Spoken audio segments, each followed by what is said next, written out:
Welcome to the Revenant podcast, episode 2. How exciting is that? That's pretty exciting. I'm Gabe Erickson. It's my brother Gavin. Gavin, and we're the CEO of Warrior Transition Outdoors, putting on the Revenant Run and Cycle event. And we have an amazing guest today. Her name is Demi Knight Clark. And let's get Demi in here. And I can't wait to talk to this woman, you guys. She's got an amazing story.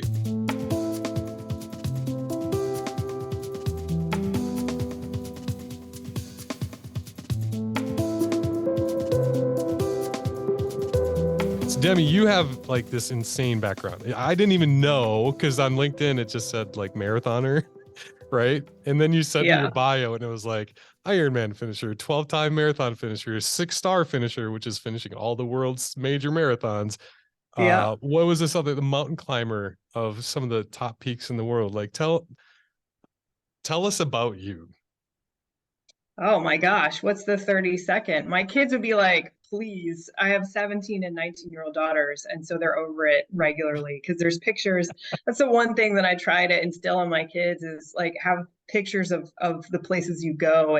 I'm 46, I'm self-identifying, and it's very much an era right now of like stuff doesn't matter. I mean, my kids, we're about to be empty nesters, and my husband and I can't wait just to be like out of this big house. And we're grateful to be able to have a big house, but I have pictures lining the walls of all the stuff we've taken the kids to, my stuff. And like, that's legacy to me is like, what have you done that is outside of this space and not something that you take your memories with you. And so I was lucky enough. The Knight in my name is in homage to my grandmother, because my generation still took the last name when we got married, but I kept the Knight. So I wasn't a junior, I wasn't a boy, but I had a very crazy female mentor in my life of my grandmother, who was one of the first female Marines in World War II, who was Rosie and a navigator. She was a Corsair navigator, test pilot, and she's now honored in the Women's World War II or Marine Corps Memorial in Arlington National Cemetery. And she was a Spitfire, red hair. I get my red hair, mine's a box, hers was not. And she was just nuts. I mean, she was bonkers, and she was just so fearless. We say badass today, but anyway, her last name was Knight. And so all of the first girls in our family have Knight, to include my first daughter, and we all use it. We don't drop the middle name. So it's funny, I live in the South and everybody's like, oh, it's a Southern thing, right? And I'm like, no, let me tell you the story. So yeah, I think it's just a lot of trailblazing, thanks to having some great military mentors in my life, and then some great, very strong females in my life who just said, like, what's the next summit? I mean, what's the next mountain range per se of your life? So I think it's just what's next. And I think there's always something. So next is Ecuador for me. I want to do the Cotopaxi, like the 3 summit challenge. So I have to put it off for a bit because my kids have a lot going on between senior and high school and college that we're paying for. But yeah, there's always something that's kind of out there of saying like, what's next? And I mean, hopefully being just like the Iron Nun and doing Ironmans at 90. That's crazy. That is super cool. What was the first thing? That's what I was going to And ask. why? The first thing was actually the London Marathon in 2010. It's the craziest story. I mean, I say crazy story, like everything. I have friends who tell me all the time, like, never start with that with you. Like, everything's going to be a slightly epic story compared to like, oh, I just ran a half marathon. I have a tendency, and I think this is thanks to my Army Ranger dad, of just going really big. Like, it's the whole go big or go home. Like, do you want to run a 5K or you want to start with marathon? So I was always a team sports kid. I mean, we were constantly, me and my brother, playing whatever sport there was, but I was never a runner. I was never like a track and field kid. So I got into running thanks to friends who were, we'd all had our kids and they were doing half marathons around the neighborhood. And it was like, okay, it's kind of like, let's have a group that I could hang with. And one of the coaches was like, well, maybe you should do a marathon. I hadn't even done a 5K nor a half marathon. I was like, all right, let's go.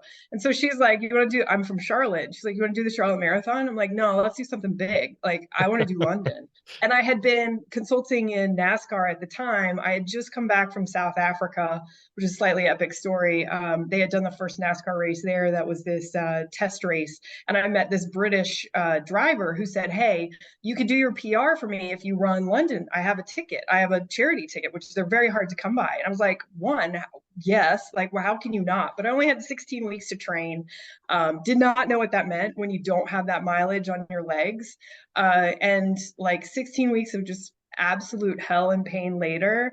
A lot of PT visits to Sports Cairo, and figuring things out, and then an ash cloud, because that was when the Iceland volcano, I don't know if anybody remembers 2010, but the Iceland volcano blew up and had an ash cloud over all of the British Isles. And so I was the last flight out of Charlotte to London Heathrow, and made it in. We didn't know if we would make it in. And so I was like, this is meant to be. And that was my first world major. I had bloody feet. It was like 4 hours and a lot of change. And I just remember running through Buckingham Palace at the end and being like, how do you not do these? Like, I want to do all of them.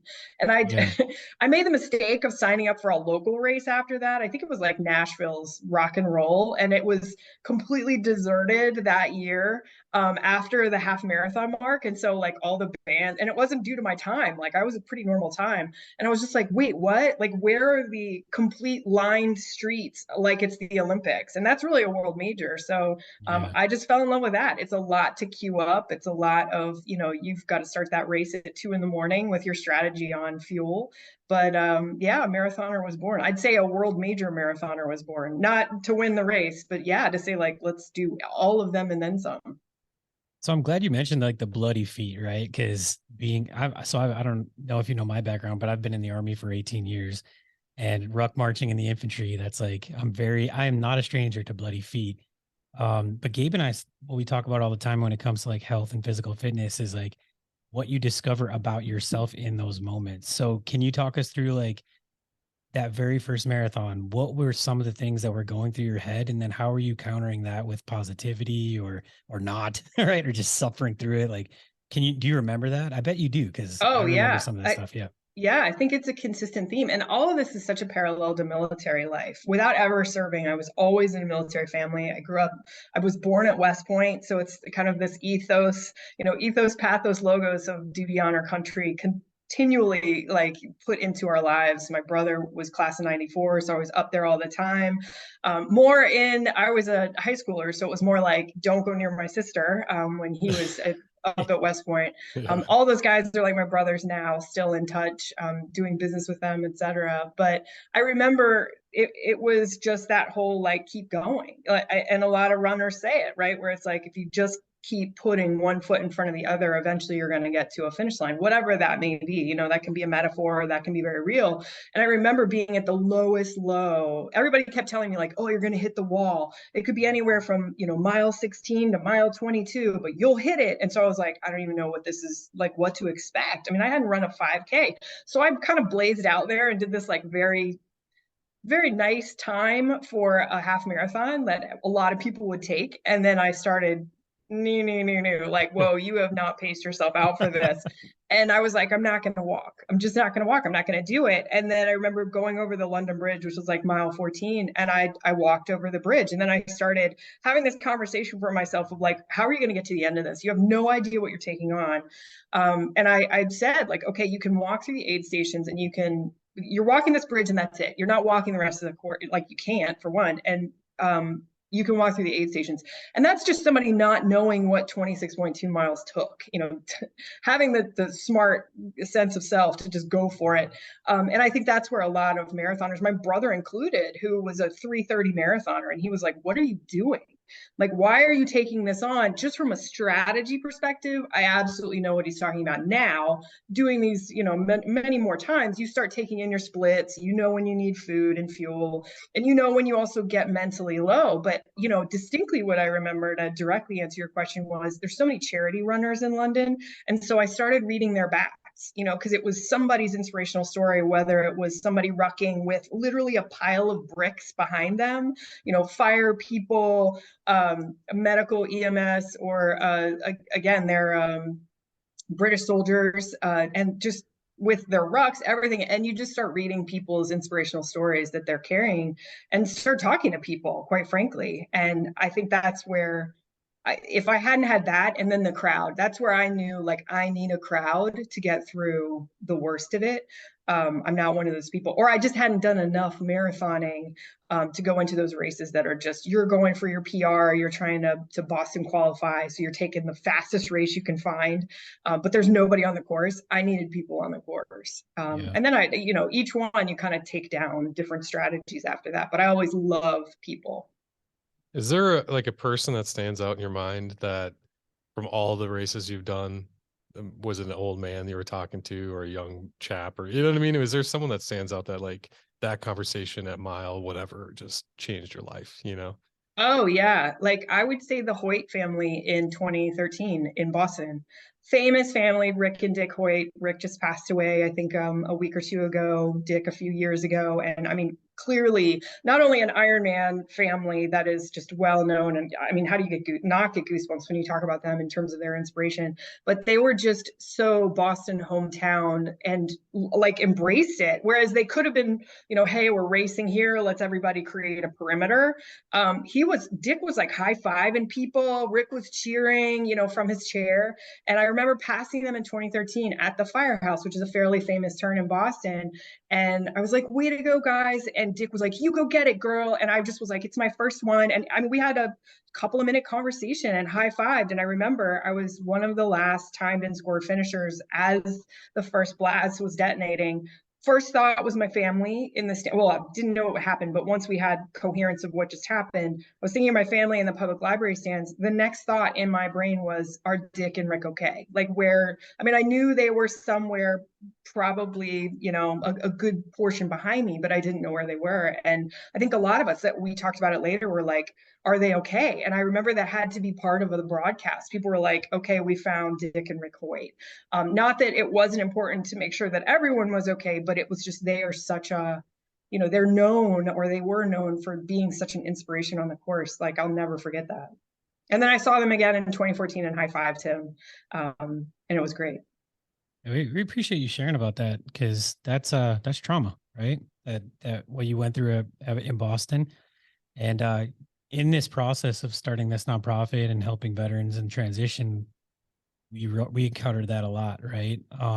What we are encountering more and more is civilians who have dealt with as much trauma as veterans have, except for I think society tries to keep us separate, right? Where they try to keep veterans over here because you guys did this, right? Kind of like honored, but also in a box. And a huge part of what we're trying to do is bridge that gap in understanding between the civilian world and the military world, and say, hey, there's people out there that are civilians, to no discredit of their own. It just wasn't their thing to serve it in this life, right?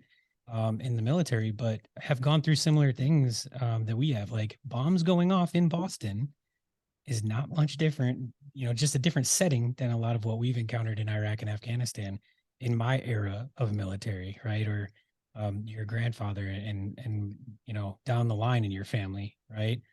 So yeah, I appreciate that. What I wanted to ask was, so you went through that traumatic event, you went through that trauma. Did you stop running after that? Did marathons stop for you, or did it get more intense? And what did that do for you moving forward? Yeah, I can't say that it was a healthy response, but I understand it 10, 11 years later now.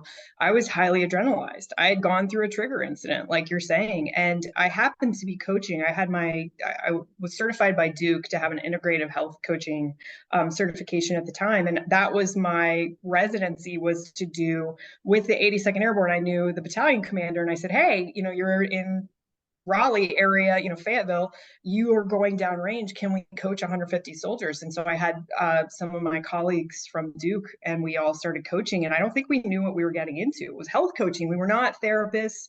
We're not sitting there. We're trying to keep the positive and the forward motion.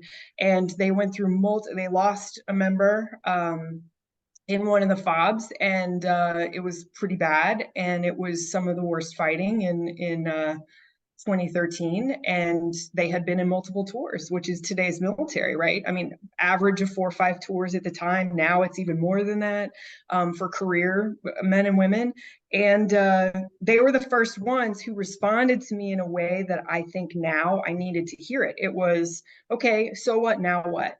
Like, acknowledge that it happened. You had a trigger incident. We go through them too. It instantly bonded me to them. Like, they kind of took me into their fold. Like, oh, we can tell you things we can't tell the normal civilian who's on the street, because they ask us about, hey, what's it like to see a dead person? Or did you kill someone? Or, all those terrible questions that people actually ask you. I mean, I had the worst questions. The people, I just don't think they know what to say when it's an uncomfortable situation. But you're like, how could you ask my 9-year-old kid that at a classroom thing? Like, right after it happened, it's this morbid curiosity that, whatever, with trigger incidents. And so they became my people of saying, hey, there's this 4th box. You're going to go through therapists, which we did.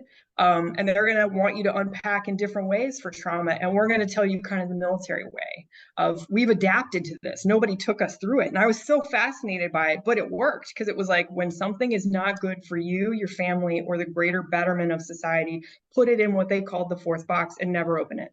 That is okay. Don't let any therapist tell you have to open it. And that really worked for me, because I was like, okay, it gives me permission to not have to say like the worst of what I think, but I was conditioned my whole life in more of the American therapy model, for lack of a better term, to unpack, and really undo everything and talk about it. And so it was like, oh, this is landmark. And then I also didn't need drugs for that. I didn't feel like I needed pharmaceutical intervention, which everyone was like doling out everything to us. It was like, what do you need? Anxiety, all things. And I'm not saying that there's not a time and a place for that. But I definitely wanted to work through things. So they helped me with that. And also to understand what a trigger incident means. And then to physically get it out of your person. So the first thing they said was like, you go run, you go scream, have your kids scream, do all the things. Do not let it stay in your physical body. And so I got up and ran 6 miles a day as fast as I possibly could. And I remember listening to Linkin Park and just like screamy level. I mean, if somebody else put my headphones on their head, they'd be like, whoa, like you're blowing out your eardrums. And I think it was just my way of disassociating and getting the adrenaline out. And that was a year. It took me a year of doing that. I mean, I lost all this weight. I was definitely underweight. And then my dad was like, hey, Army Ranger, military, got out as a colonel, and said, hey, I want to do Marine Corps Marathon in the fall. So this was April was Boston. And then fall was Marine Corps Marathon. My brother was the president of Mission Continues at the time. And he said, hey, we've got charity spots. The 3 of us can run. You can pace dad. It was my dad was 76. This is my dad, Army Ranger. He's like, let's do a marathon. He had done a bunch of halves when I was younger. But he was like, I want to do my first one and I want you to pace me. And I think he knew. He was like, this is going to be cathartic for you. And so I had to focus on him the whole race. And I was slightly terrified at, Cannon at the beginning to start. It's a military race, right? But it was also a lot of inspiration. And I had to focus 1,000% on my dad. And it wasn't until that happened of like crossing that finish line with my dad, he achieved his goal, that I made the next 5 or so years about running and pacing other people. And that's really how I got through it. So it took me out of that, like, I have to run as fast as possible, highly adrenalized me, into focusing on someone else. And I think, I promise I'll stop talking, but I think that is also a hallmark for these veterans that you're doing, is they're finding that sense of selfless service to get through their trauma without having to talk about their trauma. And many times that's in outdoor settings where you can just be free, right? Yeah, I feel like something you said though, super important, was pace. And you're right, when it comes to like traditional therapy, you sit in that seat and they want you to just unpack, right? They want you to run that 6 mile as fast as you possibly can. And then it takes someone who actually, has that peace of mind to say, hey, let's actually pace this out, right? And there are less traditional therapy methods that help in that mental health space to help you unpack at a pace that is healthy, right? And productive, rather than just word vomiting all of your stuff to someone you don't even know. I can see how the 4th box thing as well. I was hearing that through 2 lenses. Like, one would be, how do normal people hear that? And 2 is like through my own experience. And I've grown so much as a human by absorbing things rather than like having to push it out, right?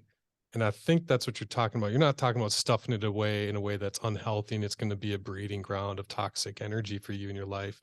You're, am I right? Like you're talking about like absorbing it in a way Yeah, that it just dissipates. yeah, it's just giving yourself permission. So I think it's metaphorical of like being able to put something in a space that is safe for you to say, this is at such a level of the average human, my family even may not understand what I've been through. And it really is traumatic for me to even talk about it.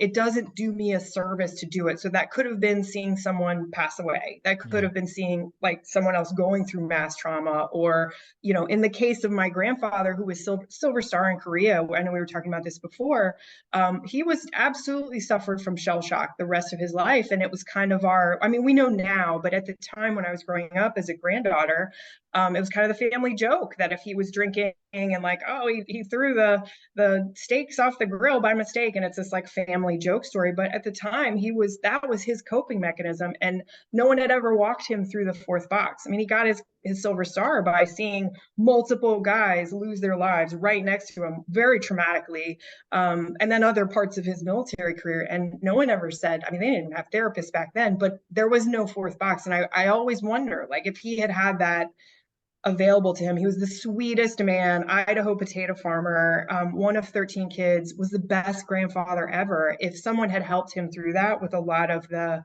therapies that we have today, would it have been a different story for him, especially with the alcoholism? Absolutely, it would. Absolutely. Oh yeah, 100%. There's so many documented instances of even therapy not being, you know, into the 2000s, not being enough to go through what the Iraq and Afghanistan war veterans, you know, to cover that space. So I can't even imagine World War II, Korea, Vietnam, like those guys and gals, you know, they just were in the right place at the right time in history for the level of mental health awareness that there is currently, I think. Yeah. Well, and I think honestly, you know, clearly I can't speak from the lens of lived experience, minus being a family member or someone who has multiple friends and then was coaching it.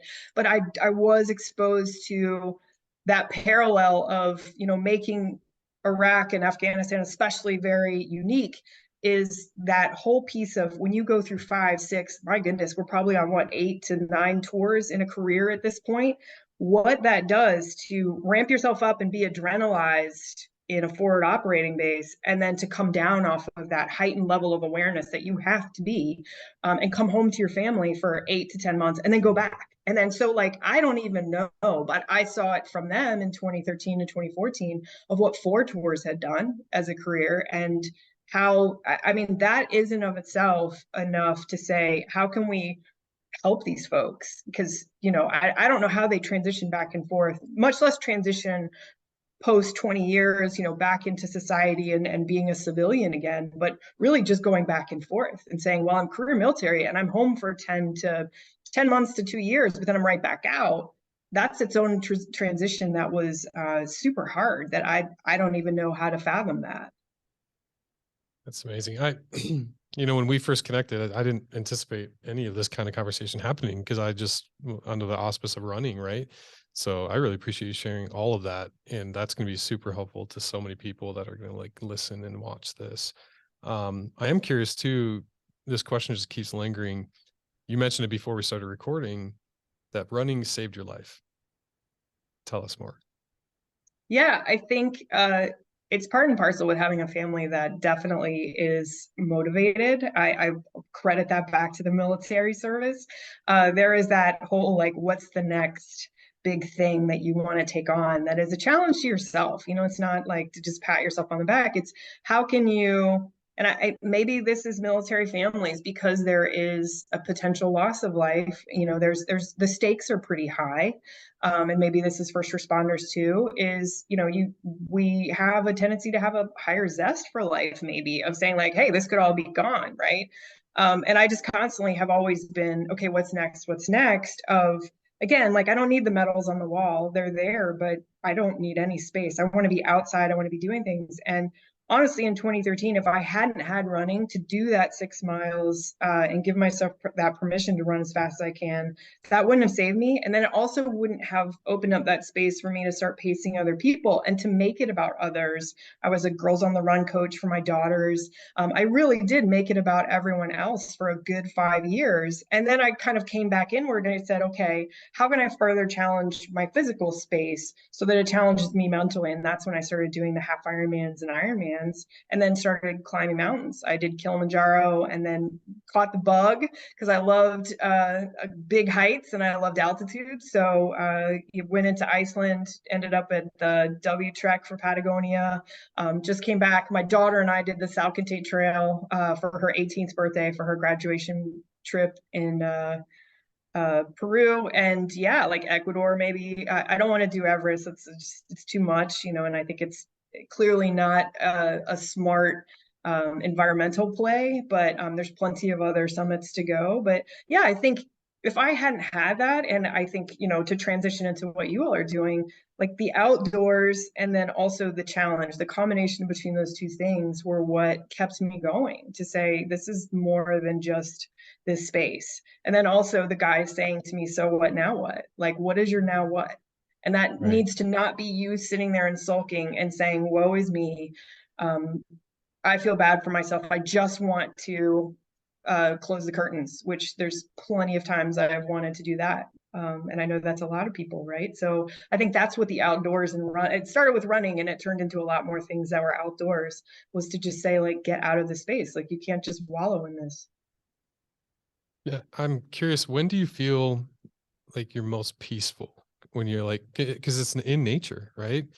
Do you hit like a runner's high? Is that a thing for you? Or like, when do you feel like truly connected on that soul level beyond just the push of yourself, right? Because that's a lot of what we've talked about so far, but I imagine it's got to be peaceful for you too.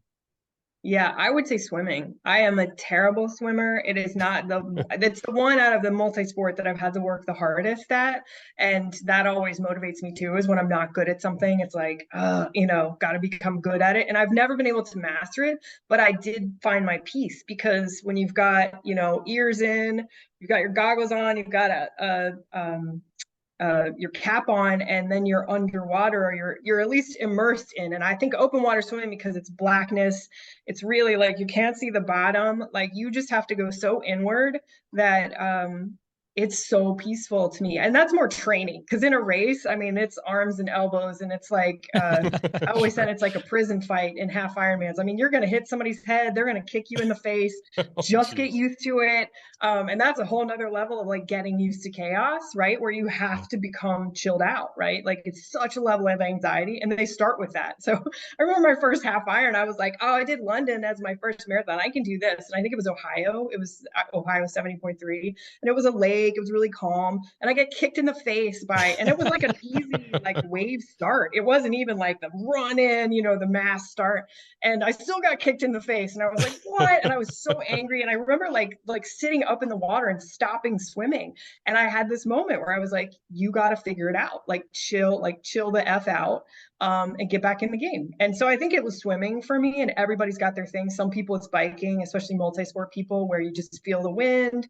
You don't have earbuds in because you got to hear for traffic. Running, I'd say like trail running. Yes. Not street running anymore, but trail running for sure. But yeah, I'd say swimming for me. I had a question. You talk a lot about doing some of this stuff with your family.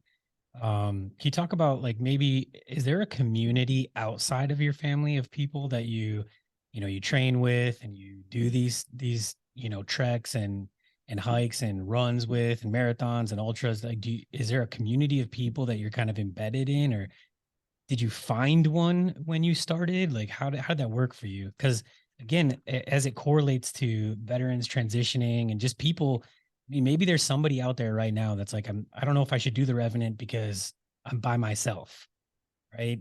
Can you talk us through like what that did for you as far as like a community would go? Yeah, absolutely. There's been multiple, and I usually focus on anywhere that women are a delta. I think that's what really got me started into half Ironmans, because I was like, oh, there's only 15% women that sign up for these. So anytime it's an opportunity for needle moving, I think it's finally 50-50 in marathoning now, at least half marathons. It's 50% women. It's probably close in marathoning now, but it definitely wasn't there, and it still isn't there in Ironman. So I immediately found like Wadi and Kit squad. I joined a squad because I was halfway decent. You know, and they challenged me. It was like all these really legit people, and then there's a pro squad. And so I was more of the like, hey, you know, where are the people that are just doing this for fun? And that immediately was a family. And then the pros were like super cool. And so I said, oh, like I was so intimidated by this world, and everybody's really nice. That's my own, like I'm layering and projecting that on them where they're super cool. I started getting into gravel races. So I did Belgian waffle ride last year in Asheville. Pros are sitting there like, here's a beer. You know, I mean, the most chill community ever. And you can find kind of the online groups of Facebook. I did have coaches, so they would always have community. So I think if somebody really wants to take it seriously and they're trying to have a really big goal, you can find really affordable coaches or groups that have coaches in them who are like, yeah, here's a good training plan. You know, this is full caveat, you know, what you're not necessarily a coaching client, or just communities of those people. There's Team RWB that they're in almost every city now. I know there's a big one in Charlotte. I've run some races with them. I'm in Try It for Life. I started as a mentor, which is getting women into triathlon who are absolute newbies. Now I'm on the national board. So there's just, you just kind of have to get out there and look. I'm also a lone wolf though. I kind of go through these seasons where it's like, I love community. And then usually when I'm training for a race, I don't necessarily love to run with people, or, you know, I will love open water swimming with people because I just don't like to do it myself. And it's also safer, you know, when you're out in open water, especially in my area, there's motorboats and you got your buoys and everything. It's nice to have kayak support.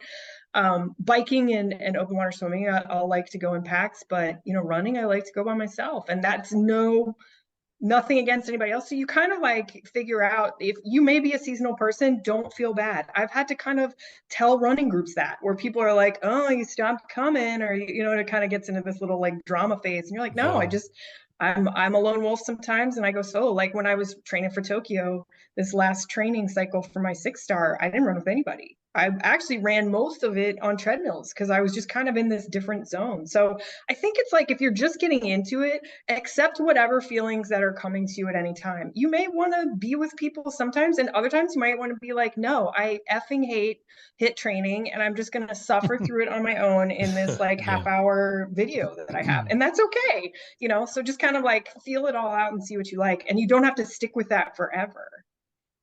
Yeah.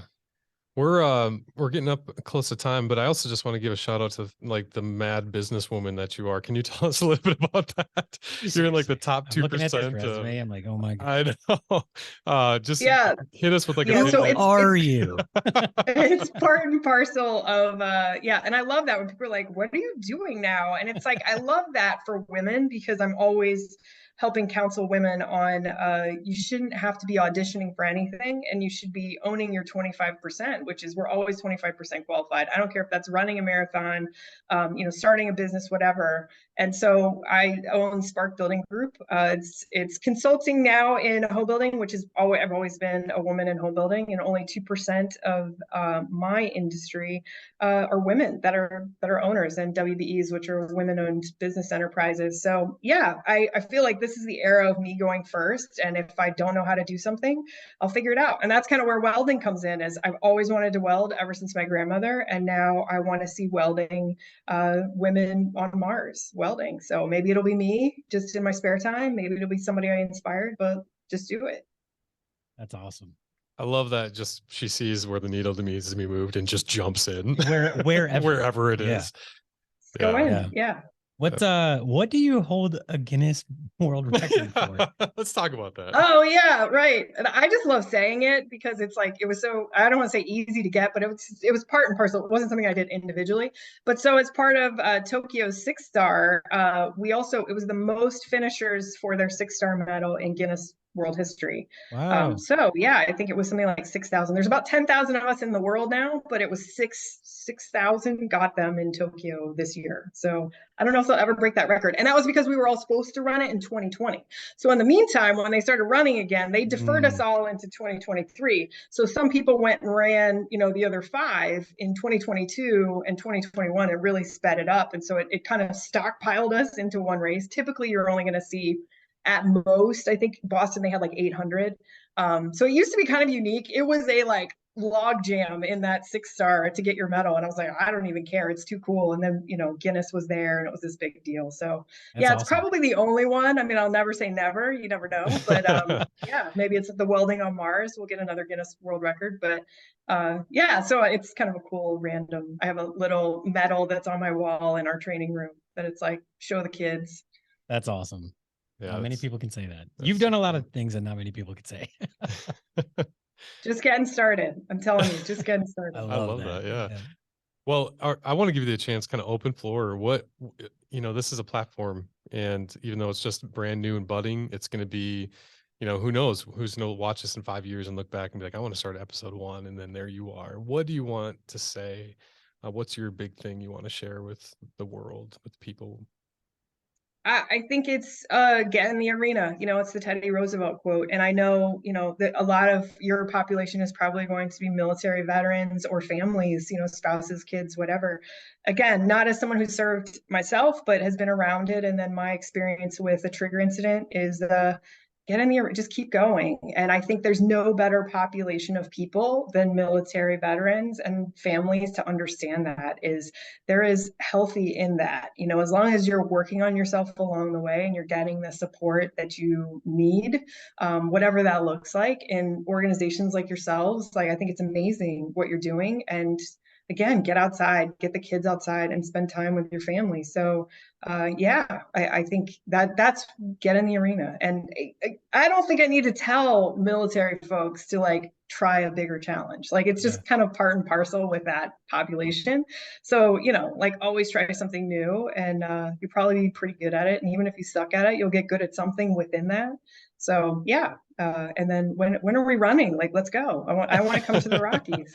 Yeah, I love that message especially for like veterans and their families, but it's applicable to literally everybody. The 20-year-old college kid that's gaming and he's like, man, I'm just sick of this gaming life and I want to get out and do something. Like, come run 30 miles. Yeah. Right.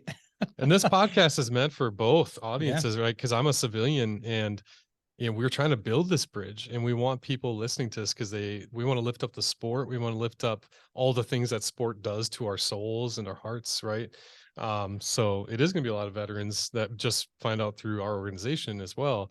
But, it's definitely for civilians too. So I'm sure that's going to resonate with someone. Yeah, we appreciate that. But I'm definitely in that era of like, if it sounds crazy, it's a great idea. So yeah. Don't let people tell you you're crazy and then you're like, yeah, maybe I shouldn't. No, that's just go forth and conquer, get it done. Well, I hope you'll join us again, because that was not enough time. Yeah. For everything that you have. We have less than a minute before this gets up. So. Yeah. So thank you so much. We really appreciate you having on, episode 2. What a great, you're all about legacy, and what a great way to help us start ours. We really appreciate it. Thank you so much.